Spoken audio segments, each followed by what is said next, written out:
Travis Kalanick, the enigmatic co-founder of Uber, embarked on a life journey that mirrored the roller coaster nature of the tech industry. Born in Los Angeles in 1976, Kalanick displayed an early aptitude for computers and technology. He attended the University of California, Los Angeles, UCLA, where his entrepreneurial spirit flourished. In 1998, he dropped out to start his first company, Scour, a multimedia search engine. Although Scour faced legal battles and ultimately filed for bankruptcy, it laid the foundation for Kalanick's future ventures. Kalanick's resilience and determination led him to co-found Red Swoosh in 2001, a peer-to-peer content delivery network. This venture proved successful, earning him valuable experience in the tech industry. However, it was his next endeavor, Uber, that would thrust him into the global spotlight. Uber, founded in 2009, revolutionized the transportation industry. Kalanick's brainchild provided a platform that seamlessly connected riders with drivers, transforming the way people commuted in cities worldwide. Uber's innovative approach disrupted traditional taxi services, making transportation more convenient and accessible. Kalanick's positive aspects shone through his visionary leadership, driving Uber's rapid expansion. His keen business acumen and ability to spot market opportunities propelled the company's valuation to unprecedented heights. Under his guidance, Uber became synonymous with the gig economy, empowering countless drivers to earn a living on their terms. However, amidst the success, Kalanick's journey was marred by controversies and negative aspects. His aggressive and sometimes abrasive management style drew criticism. Uber faced numerous legal battles and allegations of corporate misconduct, raising questions about the company's ethical standards. Kalanick's confrontational approach with regulators and competitors further fueled the controversy. In 2017, Uber reached a turning point. A series of scandals, including allegations of sexual harassment within the company, led to intense scrutiny of Kalanick's leadership. Under mounting pressure from investors, he resigned as CEO, marking the end of an era at Uber. Despite the challenges, Kalanick's contributions to the world of finance were significant. Uber's initial public offering, IPO, in 2019 was one of the most anticipated and largest tech IPOs in history. The company's listing on the stock exchange showcased Kalanick's ability to create immense shareholder value, highlighting his impact on the financial landscape. In the aftermath of his departure from Uber, Kalanick continued his entrepreneurial pursuits. He founded Cloud Kitchens, a startup focused on providing shared kitchen spaces for food delivery businesses. His tenacity remained a driving force, demonstrating his resilience in the face of adversity. Travis Kalanick's life and journey reflected the complexities of entrepreneurship. His positive aspects, such as innovation and vision, transformed industries and created opportunities for many. Simultaneously, his negative aspects, including controversy and confrontational behavior, served as cautionary tales in the business world.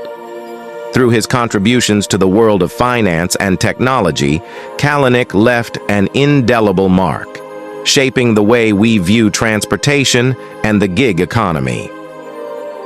The champion's mindset, I think a lot of people hear the word champion, they think of a famous sports star. You might think of, in the US, you might think of Michael Jordan or LeBron James going and dunking on somebody. But we think of it differently. We think of it as, well, when you get on the field, put everything you have into it. Put every ounce of energy you have on the field. Leave nothing on the field.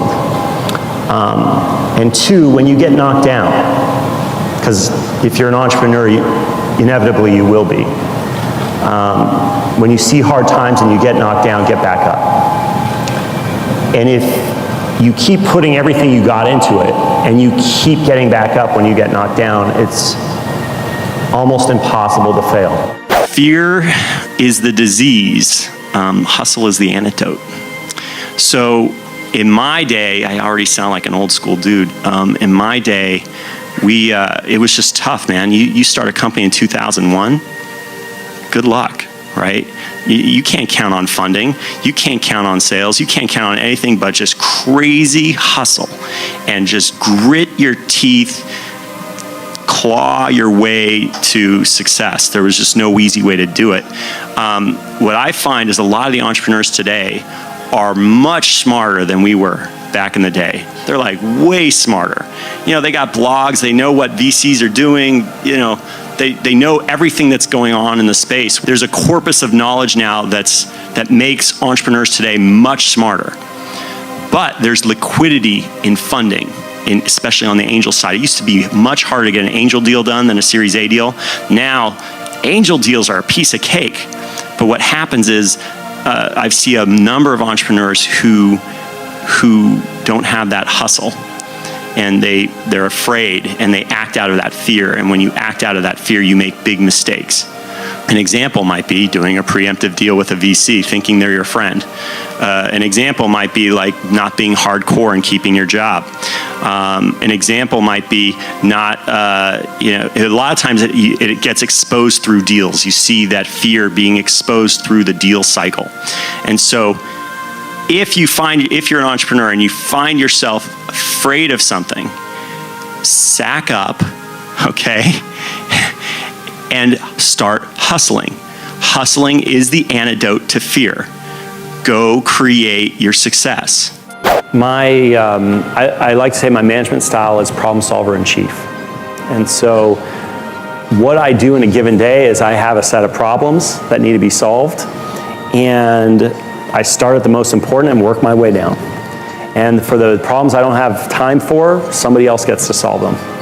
Now, if somebody's already solving a problem, I don't need to get involved if the problem's getting solved. But people go, wow, so your day's just full of problems. I'm like, yeah, I've got a lot of problems. But it's sort of like how a math professor thinks of problems, right? Is that, think of a great math professor who has no math problems to solve. He's a very sad math professor. And so that's very much how I look at it.